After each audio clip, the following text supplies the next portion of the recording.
এবং ওনার কিছু বক্তব্যের প্রেক্ষিতে এবং জাতীয় পার্টি রংপুরের যিনি সভাপতি আছেন মহানগরের, ওনার বক্তব্যের প্রেক্ষিতে একটা পরিস্থিতির সৃষ্টি হয়েছিল। জাতীয় পার্টির সাথে আমাদের ছাত্রদের একটা সমস্যার সৃষ্টি হয়েছে।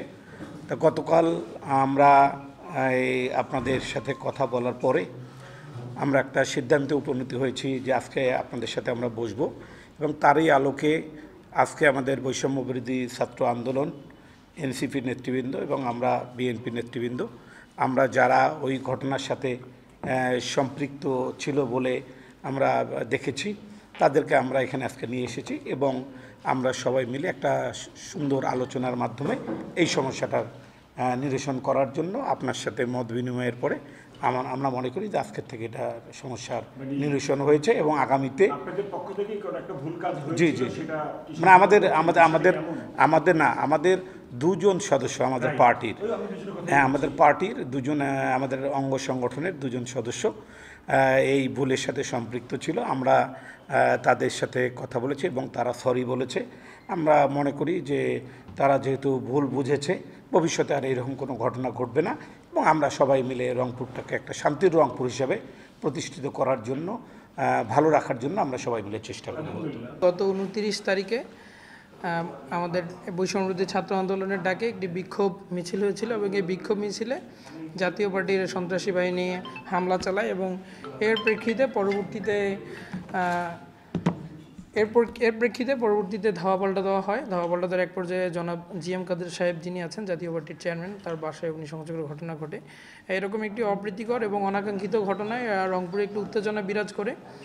এর প্রেক্ষিতে আমাদের গতকালকে আমাদের যে 72 ব্রিগেডের সম্মানিত জেনারেল মহোদয় আছেন, উনি আমাদের তলব করেছিলেন। উনি আমাদের সাথে কথা বলেন যে যারা এই ঘটনার সাথে সংশ্লিষ্ট তাদেরকে একটু চিহ্নিত করে দিতে। আমরা আমাদের স্টুডেন্টদের পক্ষ থেকে, মানে বৈষম্য বিরোধী ছাত্র আন্দোলন এবং আমাদের সাথে যারা ছিলেন ফ্যাসিস্ট বিরোধী যে শক্তিগুলো, এই শক্তিগুলোর পক্ষ থেকে আমরা আমাদের সব সহযোদ্ধাকে সাথে নিয়ে এসেছিলাম, যাদেরকে চিহ্নিত করা গিয়েছে যে অনেকে গাছের ডাল ভেঙে হাতে নিয়েছে, অনেকে ইট হাতে নিয়েছিল। সেই সময়ের প্রেক্ষিতে আমরা আমাদের অবস্থান থেকে নিশ্চিত করেছি যে এই অনাকাঙ্ক্ষিত পরিস্থিতি রংপুরে যাতে আর না হয়, আমরা এই জায়গা থেকে সচেতন থাকব এবং স্যাররাও আমাদেরকে নিশ্চিত করেছেন আমাদের উপর যারা হামলা করেছে তাদের ফুটেজগুলো কালেক্ট করবে এবং অতি দ্রুত তাদেরকে আইনের আওতায় নিয়ে আসবে। বিএনপি এবং এনসিপির পক্ষ থেকে যারা বক্তব্য রাখলেন এবং আমাদেরকে আশ্বস্ত করলেন, আপনারা যেহেতু আপনাদের ভুল বুঝতে পেরেছেন, আমার মনে হয় এটাই আমাদের জন্য একটা ভালো শিক্ষা হয়েছে, সবার জন্যই। শিক্ষার কোনো শেষ নেই। তো আমরা এই দেশকে, স্পেশালি রংপুরকে যদি সুন্দরভাবে দেখতে চাই, যেটা আপনারাই দাবি করেন এটা সম্প্রীতির এবং শান্তি রংপুর, এই বজায়টা কিন্তু আপনারাই রাখতে পারেন। তা আমি আশা করি আজকের পর থেকে ইনশাআল্লাহ আমাদের মাধ্যমে, যে কোনো সদস্যের মাধ্যমে এমন কোনো কর্মকাণ্ড স্থান পাবে না যার ফলে জানমাল কোনো কিছুর ক্ষতি হয়। তো আমরা ইনশাআল্লাহ সবাই পারবো, সবাই মিলে। আমি সবসময় সেনাবাহিনীর পক্ষ থেকে আপনাদের সাহায্য চাই। আমরা চাই আপনারা যারা এগুলো করে তাদেরকে চিহ্নিত করে আমাদেরকে সাহায্য করেন। আমরা তাদের বিরুদ্ধে কঠোর ব্যবস্থা নিব। আপাতত ফোকাস একটাই, যে রাজনীতির নামে অথবা মবের নামে নাশকতামূলক কোনো কর্মকাণ্ড করার সুযোগ এখন বাংলাদেশে নেই। এটা কাইন্ডলি আপনারা আপনাদের যারা সাথে আপনাদের সঙ্গে আছে সবার কাছে বার্তাটা পৌঁছে দেবেন। তাহলে দেখবেন যে আমরা সবাই সুন্দর মতো একসাথে এগিয়ে যেতে পারবো। আপনাদের সবাইকে ধন্যবাদ কষ্ট করে আসার জন্য এবং আপনাদের মধ্যে যে এই বোধটা হয়েছে এবং আপনারা বুঝতে পেরেছেন যে দেশকে এগিয়ে নিয়ে যেতে হলে একজন সচেতন নাগরিক হিসেবে আপনারও একটা গঠনমূলক ভূমিকা আছে এবং আমার দৃষ্টিতে আপনি যখন ওই কাজটা করবেন আপনিও কিন্তু একজন দেশপ্রেমিক হিসেবেই আত্মপ্রকাশ করবেন।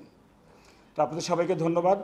আশা করি আজকের পর থেকে কারো সম্পর্কে কোনো ধরনের রং ধারণা থাকার কোনো সুযোগ নেই, তাই না?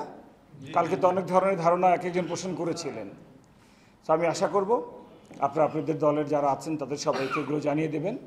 ভবিষ্যৎ যখন আপনারা আপনাদের কর্মকাণ্ডগুলো করবেন এই বিষয়গুলো খেয়াল করে করবেন, তাহলে আপনি সুন্দরভাবে আপনার কাজ করতে পারবেন, আমি সুন্দরভাবে দায়িত্ব পালন করতে পারবো। তখনই আপনি আমাকে কঠোর পাবেন যখন আপনি নিয়মের ব্যত্যয় ঘটাবেন। তো সেটা যেন আমাকে করতে না হয়। আমিও চাই সবসময় আপনার সঙ্গে হাসি মুখে থাকতে। তো আমি আশা করি আজকের পর থেকে আমাদের সেই সম্পর্কটা থাকবে।